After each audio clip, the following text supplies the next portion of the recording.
Hello, welcome back.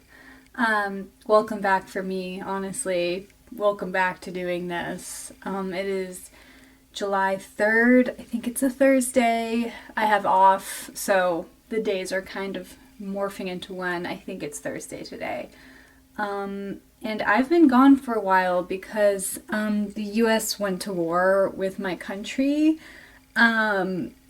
So I was not in a good place. Frankly, I was in the worst place I've probably been, definitely at least like in this past year, arguably in a while. I completely lost myself. I lost a lot during that time because it was like really emotionally taxing, and I'm not mad at myself. I don't blame myself. I'm not judging what happened, because it was a crazy thing, you know. And I am now that it's sort of in the rear view, I can sort of learn some lessons and move forward. My therapist said there's going to be a you before this happens and a you after this happens. And right now, I guess I'm in the me after. But the time in between, while it was happening, was extremely emotionally distressing. I wasn't doing this, obviously, but that was like the least of my concerns. I wasn't taking care of myself. I stopped working. I stopped doing everything. I was just like, how am I supposed to carry on while this is going on? And, you know, there are people from other parts of the region who obviously have had to face like an unimaginable amount of this over years at a time. And for those people who live in the country that's causing the pain, I don't know how they do it. I literally don't know how they go on, because even just being in those shoes for 2 weeks made me completely lose it. So I thought I'd come back with what sort of started it all, with oiling my hair again, because I haven't done it in a while, because again, I wasn't doing, like, again, these were like filming, oiling my hair, these like surface level things were the least of my concerns. I wasn't even getting out of bed. Like, it was pretty bad. But now I'm gonna oil my hair while I drink my coffee out of this really cute mug that I got at an art festival. Some cute little lady was making them, and I was like, that's so cute. And it can go through the dishwasher. She explained to me the process of how she makes these, because I was like, bruh, I want to do that. And she was using a lot of technical language of like the chemical reaction that lets you do this, and I completely don't remember. So I'll just enjoy her mug, her creation, without feeling the need to replicate it. July 3rd today, and it's now been like a solid few weeks of me feeling better and like getting back into things, but I still was avoiding doing this specifically. And I think it was coming out of like that fear again of like the fear of, I don't even know, just doing what makes me feel good. I'm trying not to fall under the spell of like regret, but a lot of cool stuff has happened in the weeks that I wasn't doing this, that I didn't film. Like, I had family visiting from out of town that never come, and I'm like, oh, I wish I would have, like, I don't know, got some footage of them for my memories, and that would have been cool. Or even just like yesterday, me and Evan went to Kennywood at an amusement park, and I'm like, oh, that would have been so fun to film. So, you know, I'm not trying to completely just live in like regret world of, damn, all that stuff you could have done, and just like like being mad at myself and putting myself down. I need to still be like understanding and, you know why I do the things I do without like over analyzing and just being in my head about it forever. So it happened. I didn't film, and that's okay. Today I will.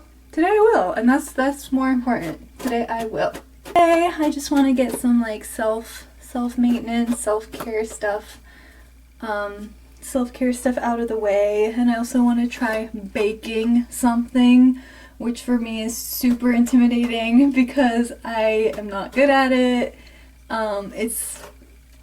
Anything in the kitchen really gives me anxiety because I just get really disappointed in myself if the thing I'm trying to make doesn't turn out like exactly perfect or is yummy. Because then I just feel like I just wasted all my time. I don't know. I feel like when I'm crafting, like if I'm sewing or something like that, the nice thing is I can like see my progress as I'm going and like adjust. But I'm just not at that skill level with cooking yet. It's still so just like me freaking out the entire time and hoping everything just magically works out and it's gonna taste perfect.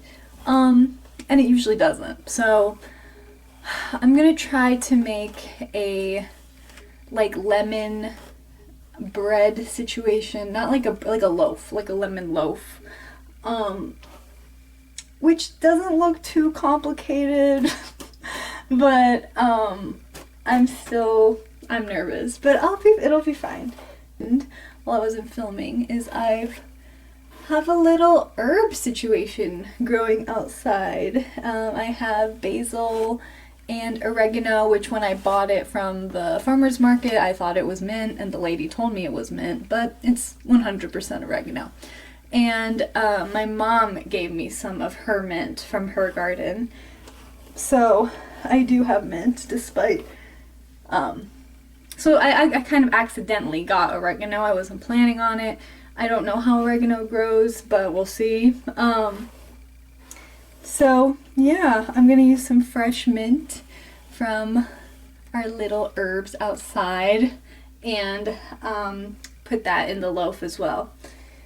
3 herbs might not sound like a lot, and might honestly be like very basic, but I have the opposite of a green thumb. I kill literally every plant that comes my way, unfortunately. I wish I was one of those plant girlies who just has plants everywhere and is the earthy vibe, but unfortunately I have the opposite of that, and I somehow managed to kill literally everything. So getting herbs was a big step for me because I really want to keep them alive and I'm gonna try my best to like do that. Be patient with them, patient with the herbs, and patient with myself as I learn how to do it. Get advice from people who know, like my mom. My mom has such a green thumb. She can bring plants like literally back to life. I'm not even exaggerating. So that's really cool. What? I'm not talking to myself, I'm filming, which is still kind of talking to myself. I didn't hear you talking. Oh, okay. Food's gonna be ready in like 5 minutes. Okay.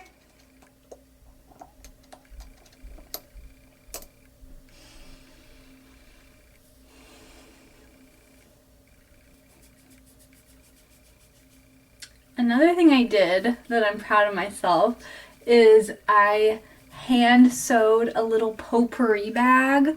So I bought this thing from a antique store that was this Klutz Learn How to Sew thing from like 1999 that as soon as I saw it in the antique store, I was like, I need to buy this. It just is so nostalgic and it just makes me feel really happy because it's like this specific art style that is so late 90s, early 2000s that I think is so cute. That's like just very maximalist and like fun colors and like crafty vibe. I don't know what to call that. Like, I guess aesthetic. But back then it wasn't like aesthetics. It was, I don't know, maybe it was. I'm just being nostalgic. Anyways, I bought this Klutz, like, learn how to sew thing that is intended for kids, but who cares, Anyone can learn if it's honestly very beginner friendly for anyone. Like, it doesn't need to be for children necessarily. So the first lesson in that book was how to sew a little potpourri bag, and I did it, and it was so much fun. I just did it one afternoon a few days ago, and I filled it with some cinnamon sticks, cloves, like whole cloves, and some dried rose petals.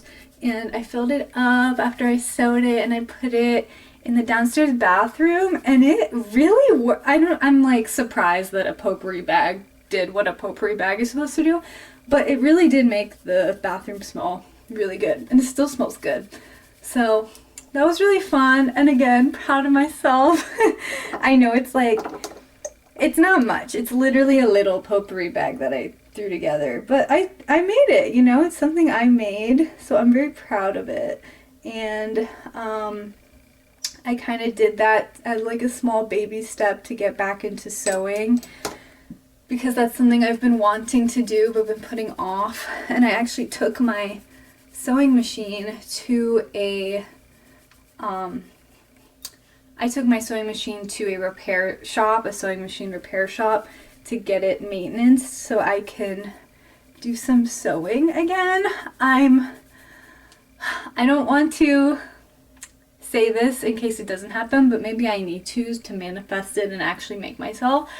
I wanted to sew myself a like traditional Persian outfit for the Renaissance Fair, because I remember a few years ago I saw someone do that with like a traditional Chinese outfit for a Renaissance Fair, like I'm not gonna butcher what like dynasty or period it was from, but it was from like hundreds or thousands of years ago, and the girl who wore it not only like slayed the sewing, but also it was just so, I think, cool to see that at a Renaissance fair, because I feel like Renaissance fairs I love Renaissance fairs. I think they're so much fun, and I love that people dress up. I think it's so cute, but let's be honest, it's very like white people vibes, very like white people Renaissance-y. So I love when I see like,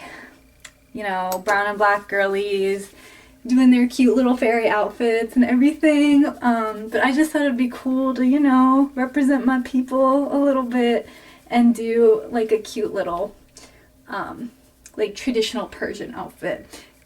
That obviously would be a very advanced project, and considering I haven't sewed in about, let me see, probably like over 10 years. It has literally been over 10 years. That's like a very ambitious thing to just jump back into. So I don't know if that'll actually happen. More likely I will just be like a cute fairy or something, which there's nothing wrong with that. But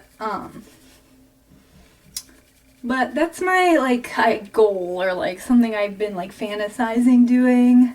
I don't know if it's actually gonna happen, but we'll see. Maybe it will.